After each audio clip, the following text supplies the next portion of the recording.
Oh, well, they can cook it by getting stops. They're not going to outscore Cleveland, bottom line. They don't have enough firepower. But what they can do is get consecutive stops in a row, slow the game down, get good looks, and be aggressive.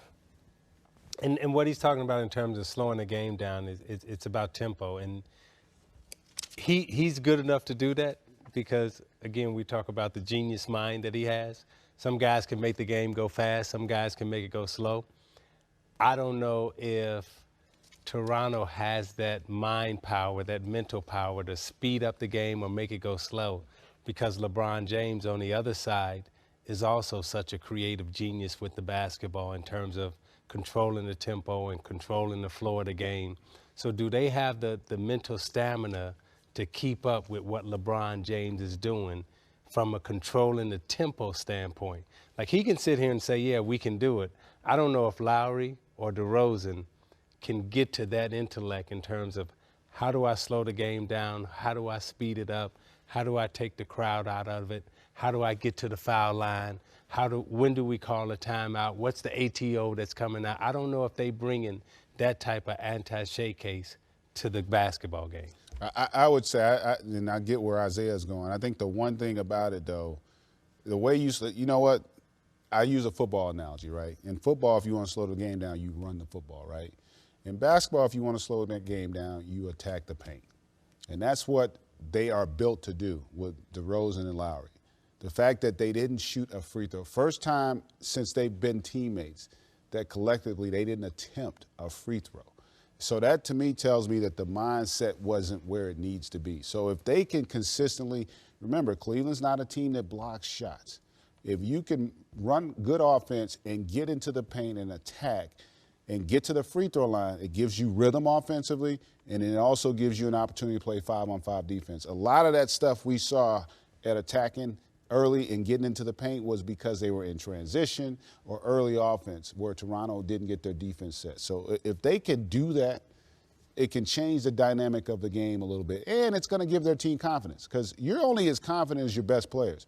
When your best players don't play well, it affects everybody else out on the floor. And those two guys, we've seen it the first two rounds with Toronto. Those two guys are the tone setters for this team. Well, it's the third consecutive game one that the Raptors have lost in these playoffs. So they've been here before, but not against a team like this. And Justin Kimbrell, our researcher, just got in my ear. Of the 31 shot attempts for DeRozan and Lowry, 2 of them were in the restricted area, both by DeMar DeRozan. One more global question for you guys. With Cleveland playing this well, winning 9 consecutive in the East playoffs, you've got OKC now looking great, beating San Antonio up 1-0 against Golden State. Golden State still the champs. They still have the MVP. Who's winning it all right now? If I had to bet, I still might have to go with the champs. I have to go with Golden State. Until they're beat, they're still the champs. I think OKC beats Golden State, and I'm going to go with Cleveland to win it all. I think Cleveland finally gets the championship that they've been yearning for so long. And I look at these two series as very similar in terms of OKC has bigger, stronger, faster athletes than Golden State at every position. When you look at Cleveland, Toronto, Cleveland has bigger, faster, stronger athletes at every position. Now, who's the smarter team? We say Golden State's the smarter team. We look at Cleveland in this series, we say Cleveland's the smarter team.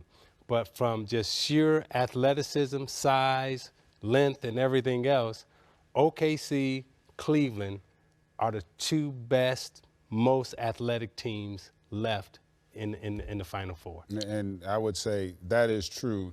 And the point he made about smarts, that's where Golden State, as the defending champs, I still give them a nod. I would not be surprised to see OKC win this series. I thought it was going to go 7 when it started. But Golden State does have the skill and the IQ that can offset athleticism. And what they do is hard to defend. So if they can play that way, and OKC, what OKC's got to do is something they generally don't. They had 1 turnover in the second half. Now, if they play like that, I don't think anybody can beat them. Right? so it doesn't matter. But I don't think they're going to play a 7-game series with 1 turnover per half. So I do think that's going to be a tough one.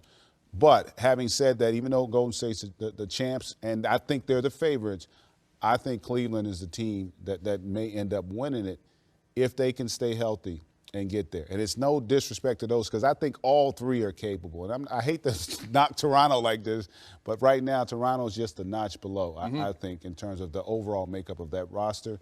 And those are three teams that I look at as being, they're heavyweights. They're super heavyweights right now. I'm not surprised to see any of those three hoist that trophy at the end of the year.